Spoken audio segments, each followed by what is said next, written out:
Every day in our country, we lose nearly 300 sons, daughters, mothers, fathers to an overdose. More than 100,000 lives gone every single year.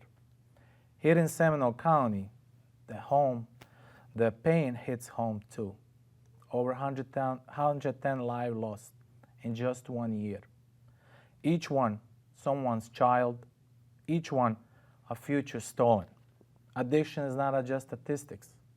It's a heartbreak. It's devastation. It's a war. And right now, we are losing too many battles. But standing in the fight, leading the charge, is Sheriff Dennis Lemma and the 1,400 staff, 600 plus sheriff and 300 correctional officers who risk everything, every day, to save lives. Today, we tell the truth about what's happening. We honor ones we lost, and we fight for those who are still holding on. With any further ado, I'd love to introduce you our special guest, one and the only Sheriff Dennis Lemma, Seminole County Sheriff, who oversees this. Sheriff Lemma, thank you so much for being part of this history, this day. This is more, not just a podcast, it's an emotion, especially for the family who has lost somebody or who have somebody who is fighting to get better life, to forget about the past and move with a bright future. Well, thank you so much for having me on, and I think that your introduction really said it all. It's part of society's greatest responsibility is to protect and preserve human life. Yes. And the work being done across the state of Florida, but particularly here in Central Florida in Seminole County, I think is showing the numbers of our work actually yield some positive results. But thank you for having me on the program. Like I said, it's my pleasure. I want to jump right into the questions so we give as much information as we can. But before we jump to the questions, can you tell me about fentanyl? How dangerous is it? I know a lot of things about heroin, cocaine, it's dangerous, but these things is, I watch a lot of documentary research because sometimes even the substances are released more than supposed. Even some sheriff, if they don't wear the mask, they are affected. Yeah. How bad it is? Well, in the early days where people really weren't talking about fentanyl much, I would say it's a wonderful medicine and a horrible drug. Okay. Fentanyl has legitimate use in mostly clinical settings. We hear about the fentanyl patch in the early days. We heard some tragic examples of kids getting fentanyl lollipops and all of that, but it wasn't used largely in the manufacture of illicit drugs. We know that there was a narrative out there that when we started to tighten up on Big Pharma, particularly the Sackler family, Richard Sackler and Purdue Pharmaceutical, and the overprescribing of opioids, it really slowed down production in China of fentanyl-based legitimate substances. And then what happened was the Mexican drug cartels, particularly the Sinaloa and the Jalisco New Generation cartel, two of the largest drug cartels in Mexico, learned from Chinese chemists how to manufacture fentanyl. Wow. And fentanyl is 100 times more potent than morphine, 50 times more potent than heroin, or a microgram, not even visible to the human eye, is a lethal dose. Wow. So once upon a time, drug dealers would cultivate through a farm process, poppy fields, and it would take a lot of labor and a lot of time. And now they can take fentanyl on a fraction of the cost, a penny on the dollar, and manufacture this in a lab and then push it across. And at the height of this thing, 70% of the pills that were on the street in this country, not handed to somebody by a pharmacist, contain a lethal dose. Now, we've made some progress with that. The number is down just slightly, but there's more than a 50-50 shot. If somebody is experimenting with drugs, taking a pill for the first time, that may be something that they recognize, or somebody tells them it's pushed on a pill pressed, and it's made with fentanyl, incredibly dangerous and deadly, not only for the person that's taking it, for those individuals that that are exposed to it. But there is some hype and sensationalization around that. There's very few situations where people are indirectly exposed to fentanyl as they're trying to render aid to somebody. Wow. And this is why it's important. If somebody goes down, passes out, we encourage them to use an opioid antagonist like Narcan and not fear cross-contamination or exposure. Wow. Drug dealers are not passing out on the street corners as they're selling fentanyl-laced drugs, and they're not using hazmat suits when they're delivering it. So it is dangerous, but most of the problems are people ingesting it, and it's being mixed in other substances now. Wow, wow. Marijuana and other things. Wow, wow. So, as I said, always I've been following you for a long time. Sheriff Lemma, you have been a vocal advocate in fighting against opioid crisis. What specific strategies has your office implemented to reduce opioid-related incidents in Seminole County alone? It's a comprehensive strategy that we've been able to implement, not only here in Seminole County, but to serve as ambassadors across the country. I've had lengthy conversations, of course, here at the state level with Governor DeSantis, First Lady Casey DeSantis, and from the beginning, when Attorney General Ashley Moody was appointed Attorney General, I served as her proxy until she moved into the Senate seat, and now I serve as the proxy for our new Attorney General, James Uthmeyer. Okay. But we knew that this was not a situation of trying to make bad people good, but rather sick people well. We knew that the United States had overprescribed, and 80% of the people that had become addicted to heroin were at one time legally prescribed the drug by somebody that they trusted. The group of individuals, the population that was the most proportionately overprescribed was VA hospitals and military veterans, because they came back from combat situations with legitimate medical conditions that when not properly treated, just medicated, leads to this dependency. One pill becomes two becomes three becomes four, and next thing you know, somebody's on a 4 or 5 year regimen. So we knew that what we had to do is change the narrative around substance use disorder, that it was no longer a gateway drug that had advanced from alcoholism to marijuana to cocaine to heroin, and it was no longer this narrative of people sleeping under the overpass. It was moms and dads and kids that were attending school and sleeping in the bedroom right next to the loved ones that are in the house, and the path to get people towards recovery was not only abstaining, and many of us of our generation, we grew up on the narrative here in this country that Nancy Reagan told us, just say no. Yep. And just say no is incredibly important and works well if you've never started. But if you've been on an 80 milligram Oxycontin regimen for 5 years, you need more than just saying no. So medical-based treatment therapy using the 3 FDA-approved drugs, whether it's methadone, buprenorphine, or the non-opioid-based Vivitrol, we needed it to get people that are there. So cut off the supply, hold drug dealers accountable, change the face of addiction, change the narrative where people felt comfortable stepping out, greater access to those 3 drugs that I just mentioned, and combine that with cognitive behavioral therapy, changing the way people think about drugs. And then, of course, double down on prevention programs, particularly in schools, in a way that's more than just what the old DARE program did.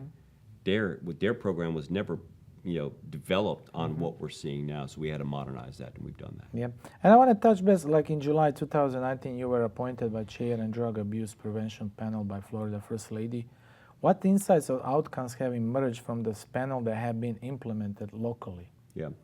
So one of the greatest successes working with First Lady Casey DeSantis is I knew immediately when she became the First Lady that this was not a ceremonial position for her. She would literally get on the cell phone with me for 45 minutes to an hour at a time and say that we need to do something. We need to create awareness. She kept referencing the old frying pan and egg commercials that were pretty popular in the 1980s. This is your brain on drugs, any questions? And we worked together to put a comprehensive strategy that informed particularly kids of the dangers associated with illicit drug use. She put together a panel of speakers, and we traveled in various high schools, some of the largest high schools across the state of Florida, with real examples that were unique to those geographic areas, and sometimes even the schools. Yeah. Where once upon a time it would just be this generic message, but Yeah. dose of reality, the hope and healing programs, the core initiatives that are going on across the state of Florida were all the First Lady's ideas, and we worked with her to develop a K through 12 strategy that was age appropriate, that we have implemented in Seminole County Public Schools with our partnership with Sarita Beeman and our school board members, to make sure that we're giving age appropriate information to kids on what they're going to see, but not just drugs, vaping and cyberbullying and all of these other things. So, and then I think that the greatest blessing that the First Lady brought to the table, and of course we helped with the process, is to connect the dots between all the various departments. For the first time in my over 30-year career, all of the secretaries of the various organizations were coming together in common interest and common effort to combat this. And I think that she deserves a lot of credit for a lot of the momentum across the state. Nice. So now everything comes down to resources. So I want to touch on that. So resources allocation is vital in addressing drug-related issues. So how does your department prioritize finding the manpower to effectively combat opioid and meth problems? And I do understand sheriff doesn't just control the drugs, but they also trafficking, accidents. I mean, it's anything that we see outside. You guys as the first responders go there. I really appreciate, thank you for your services and everything. And every single time I see a police officers, I know how his or her job is difficult, because like you said, you never know who you're gonna pull. It's like when you go to the battle, you know you're gonna die because you expecting, but here, you might leave at home tonight and not come to Torah because you never know who you drug. So my question is like, how do you specifically just for the drugs, allocating resources coming from the state, coming from the federal, coming from the local? What else you guys do to make sure there is enough resources in our Seminole County? I think any good leader has a responsibility to anticipate what lingers around the corner tomorrow. And to be able to exercise their abilities to adjust and to cater to whatever the newest trend is. What is that going to be now? I don't know. After 9/11 had occurred in this country, we pivoted at local, state, and national level to embrace more of a domestic security profile within our organizations. I think that the same happened when we saw the data coming through with the unprecedented fatalities associated with drug use. So we modernized some of our ranks and positions. We converted people who were in roles that had become really dated or less relevant issues. And we said, what is the number one thing affecting the citizens of the state of Florida, this country, and more particularly Seminole County? And let's make sure that we're devoting the resources there.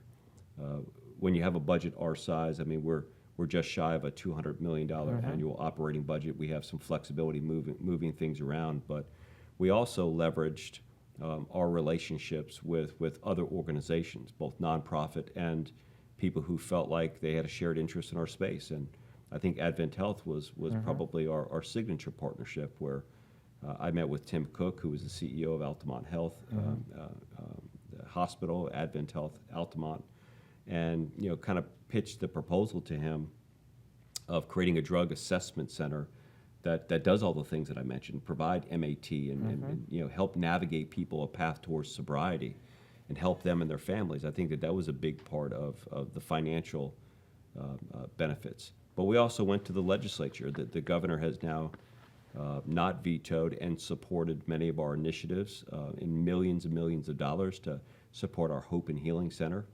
Our Board of County Commissioners here in Seminole County have been just absolute wonderful partners when it comes to providing the adequate funding and resources necessary to come together and protect citizens.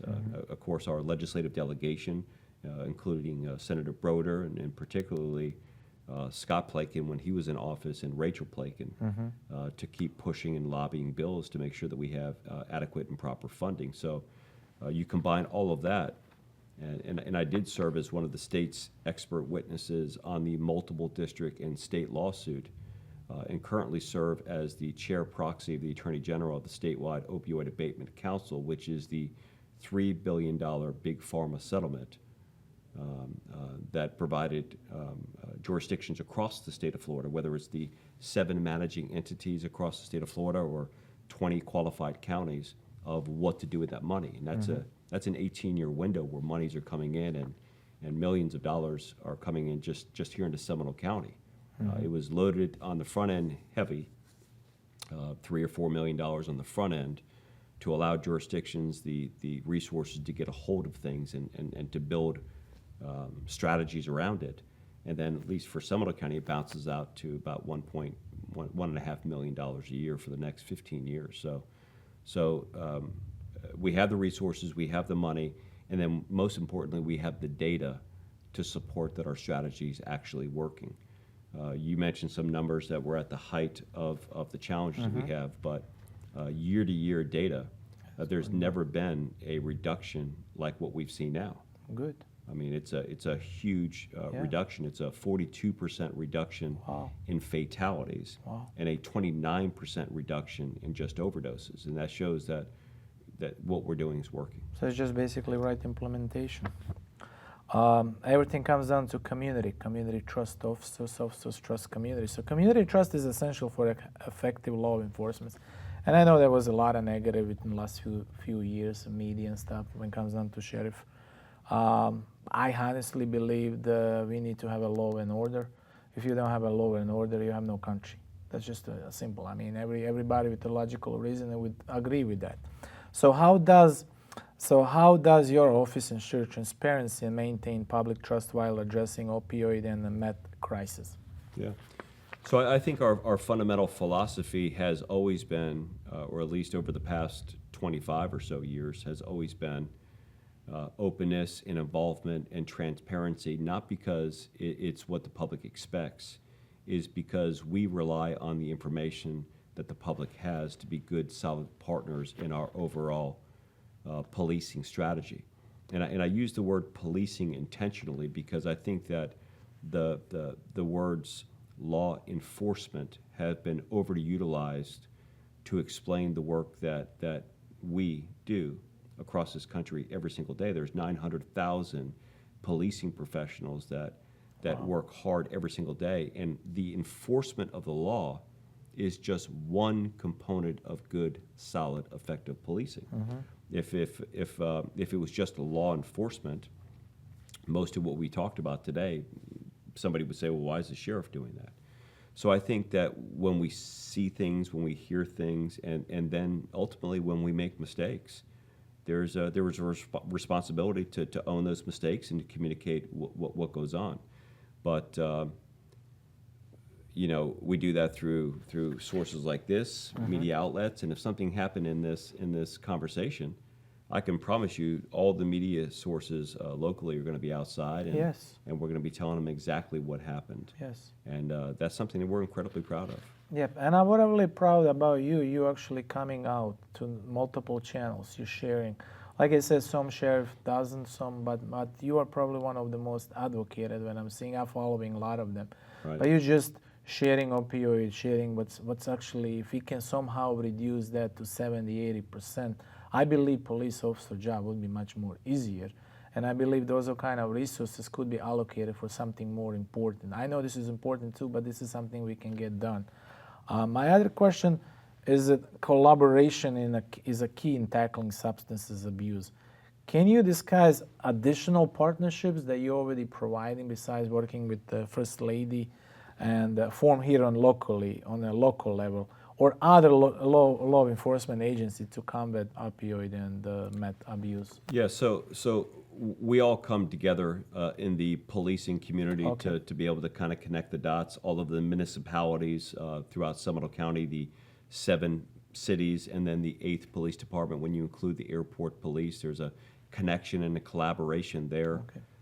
Any county, of course, that is contiguous to Seminole County, Orange County and Volusia County and Brevard County, these are colleagues and friends, and we talk pretty regularly because the bad guys don't understand or respect jurisdictional boundaries, and they can kind of move over there. We also have great partnerships with nonprofit organizations when we dig in on these things, whether it's Leadership Seminole that raised over $80,000 to support one of our initiatives that we have here in the county. I was just on a meeting with Project Opioid. Project Opioid is a statewide initiative that has now 6 locations across the state of Florida, and one of the newest locations in Santa Barbara, California. I serve as a vice chair on that brings together the business community, the faith community, and government workers. So we partner with that. I'm also on the board of directors for the David and Jackie Siegel Foundation, Victoria's Yes. Voice. And we'll be back up in Washington with a bipartisan resolution on June 6th, which was the date that Victoria tragically passed away of a drug overdose. And we just recently lost David. Yes. But as well as at his the son. same time, the work that we do as an association organization, it makes a difference. And it was David and Jackie's work that got an opioid antagonist in the hands of American citizens without all of the hoops and challenges and red tape that went along with it. And of course, Advent Health and Orlando Health and churches and organizations. And now it's widespread. It's easier to actually list organizations that are not partnering with this effort because it hits everyone's backyard. Yeah, it does. It affects their family, and it feels good. I run for a partisan election, and it's a political process. When you become a sheriff, you got to proclaim your political ideologies. You got to announce what party you represent. But it feels good to be a part of something that is above politics. Yes. That it does not matter if you're Democrat, Republican, Independent, not of sound mind or of age to proclaim your political ideology. It takes all of us coming together, and I will tell you, I go to Washington, D.C. pretty regularly. I was in D.C. 2 weeks ago speaking to a bipartisan congressional commission on policing matters across the country. Just a month earlier, a Senate, at the request of Senator Rick Scott, bipartisan commission on aging, talking about the mortality numbers and the effects of the drug problem across this country. This is something that we all come together regardless of politics, and that feels good. Yeah, like I said, it doesn't matter what party you belong. Once your son or daughter get affected or you, so I mean, nobody cares about it. Everybody jump to the help. And that's the way it should be. So now I want to touch, after all of this, I want to touch prevention and education, so crucial components in addressing substances abuse. So what additional initiatives has your department undertake to educate the public, especially youth, about dangers of opioids and meth, besides the schools, besides the nonprofit organizations? What else have you done that we have not touched? Yeah, so particularly with the youth, I think that we've incorporated this philosophy into our overall policing strategy and the organizations that we have influence with and touch. One particularly is the Boys and Girls Clubs, where we have implemented part of our strategy to combat and increase awareness. We were actually here in Central Florida one of the first areas to actually implement that, and we have a long-standing, good, effective partnership with Boys and Girls Clubs because we know that if we promote abstaining, and it reduces the likelihood that kids are going to engage in promiscuous behavior. We have to remember that more intoxicated people means that they're involved in behavior that they probably should not be involved with. That leads to high school dropouts, early pregnancy, all of these different things. So we're doubling down. We're doing that. We're also talking about this a lot. So when families and schools and organizations kind of request platform and knowledge, it's important to get out there. And one of the ways that we do that is through our school resource deputies and officers. Here in Seminole County, we had a dedicated school resource deputy or officer on every single public school campus. In addition to that, all of the charter schools here in Seminole County have a resource deputy or officer there. And the scope of their duties and responsibilities is not just school safety. It's education and awareness and partnering with the PTA organizations and doing all of that.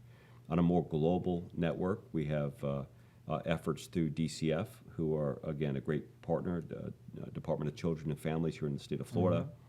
And the secretary of that department serves as the vice chair of the State Opioid Abatement Council and is constantly doing work to make sure that there's checks and balances and compliance and awareness and all of those things. But I think the greatest thing that we can do is to educate parents. Yes. Because the parents have to know what to look for. And sometimes it's not as easy as what one may think.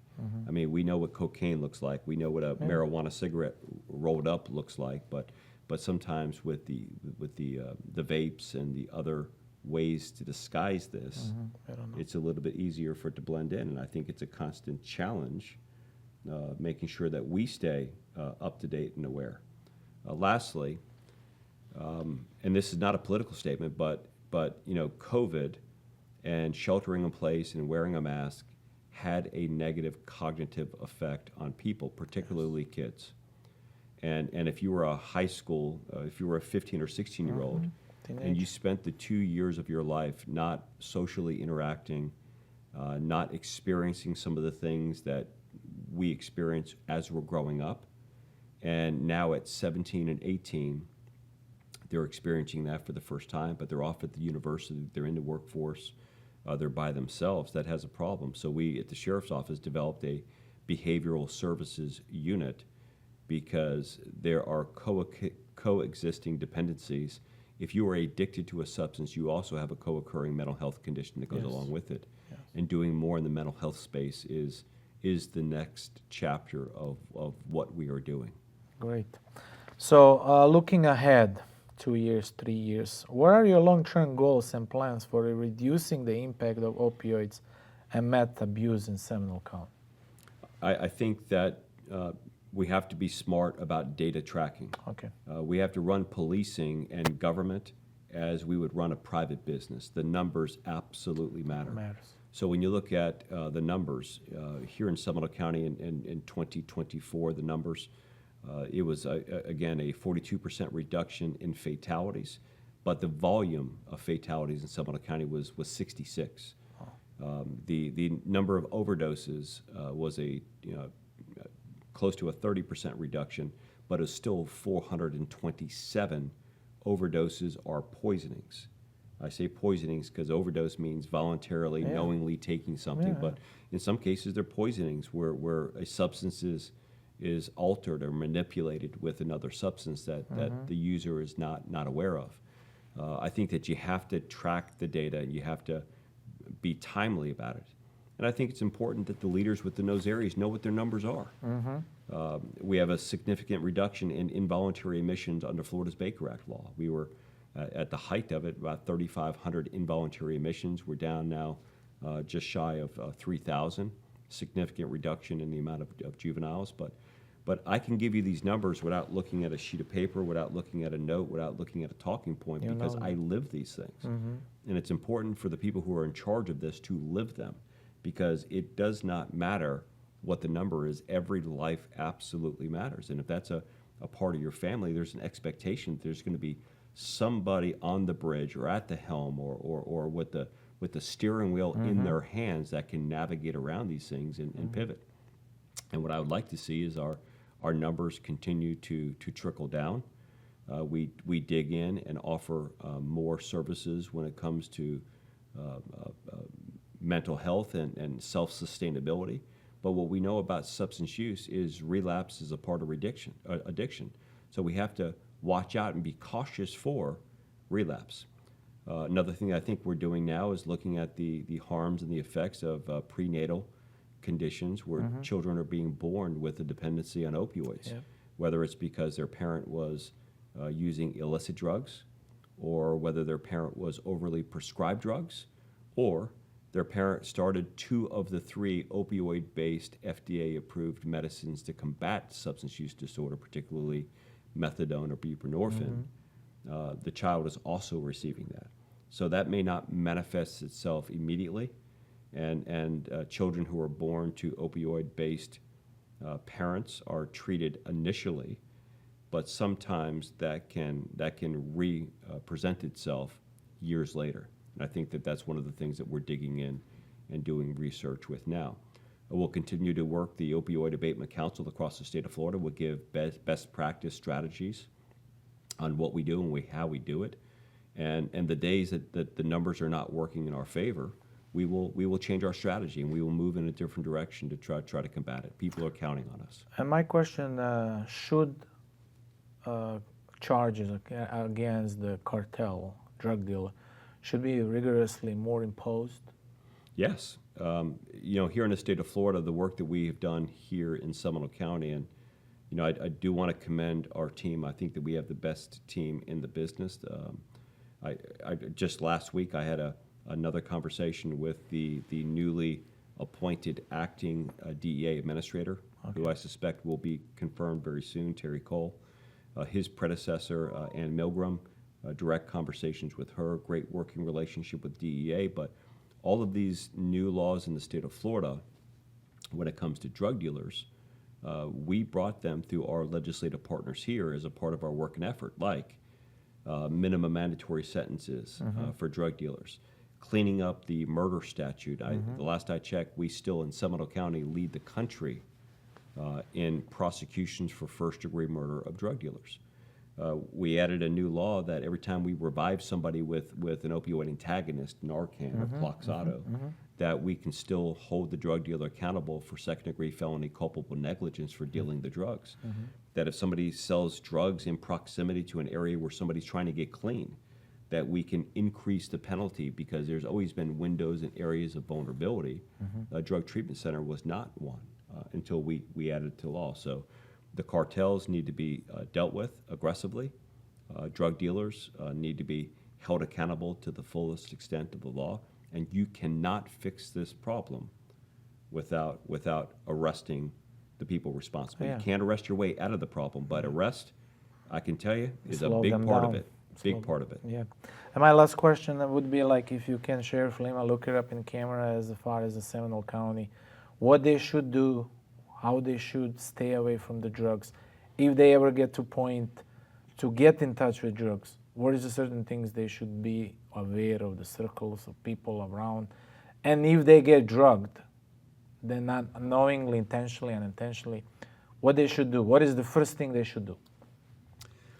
So there's resources that are available to you and your family member should you want to get clean. And these services are available to uninsured, underinsured, and they're available through the generosity and partnership of Advent Health. Look up our Hope and Healing Center that's located on Esslinger Way in Seminole County, or contact the Seminole County Sheriff's Office should you need any resources with this. Also be aware of the Good Samaritan law, that if you're with somebody who overdoses or takes an illicit substance, whether they knowingly take it or they're accidentally poisoned, you are protected from criminal prosecution under the Good Samaritan law. And a lot of people don't know and don't understand this, and sometimes they become fearful to call 911 if they're with somebody who overdoses. Understand the Good Samaritan law protects you from prosecution. The most important thing there is to preserve human life and to save somebody's life. And tragically, we've had people's lifeless bodies dropped off in the parking lot of hospitals, as tragic as that sounds, in fear of prosecution. So there's protections there.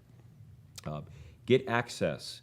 Every family, every business, every person should have access to Narcan now, or Cloxado, or whatever type of opioid antagonist is out there.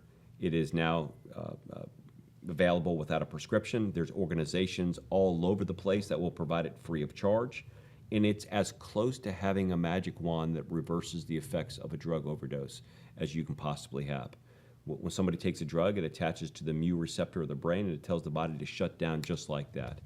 A dose of nasal spray with an opioid antagonist reverses that effects for 90 minutes. You still have to get somebody hospitalized, but if you get them hospitalized, it's likely they're going to be okay. Last and certainly not least, we're seeing a lot of people experimenting with drugs for the first time. And there's still more than a 50% likelihood that if you take a drug that somebody hands to you at a party, I don't care what they say it is. They could say it's whatever drug it is. And many times it's something that looks exactly like that because it's pushed on a pill press. There's a 50% chance that you're likely to die immediately. Don't take those drugs. Sometimes somebody will take a drug out of a pill case, and one person will take it and they'll say, I didn't have any effect on me. Next person will take another pill. Remember, fentanyl, a microgram is a lethal dose, 100 times more potent than morphine, 50 times more potent than heroin. So it's very possible that one pill is pressed without that high level of fentanyl, and the next pill has it. So just because somebody takes it doesn't mean you're going to do it. And let's work together to change the face of addiction, to provide sobriety to people, and let's make moms again by giving them a path towards sobriety. And for the most conservative-minded people that are out there, if we don't fix this problem, the government raises generations of families on our tax dollars because these issues are not broken. It is above politics, it's above Republican and Democrat, and let's be the voice that so many people need right now. I think Sheriff Lemma say everything. All I can do share, and I'm definitely looking for Sheriff Lemma to not just to work with you, but the other sheriff, if you can be so kindly introduce me. Maybe down the way on the road we'll have a panel of 15, 20 different sheriffs that are sharing, because I believe nobody wants to talk about this. This is important. This is a critical. Once you start to drugging yourself, it's no exit out easily, like you said. Just stay away, share, comment. We'll post everywhere. We'll bring Sheriff Lemma again to our podcast. I love this kind of videos, education. Never stop, educate yourself. Sheriff Lemma, thank you so much for coming here. Thank you for having me. Appreciate all of your officers, appreciating you, your leaderships. You're a great voice for Seminole County. I wish you the best. I wanted the guys, each and every of your officers saves, and make sure all of them are safe while they either traffic routine, whatever. I will keep my prayers for all of you 1,400 officers plus. So looking forward with you doing so many other episodes with this regarding the opioid, meth, and please like, share. Without you, we are going anywhere. Thank you again. Stay safe. Stay the light. We all love you. Love is everything. Thank you so much. Thank you. Appreciate it. Yep.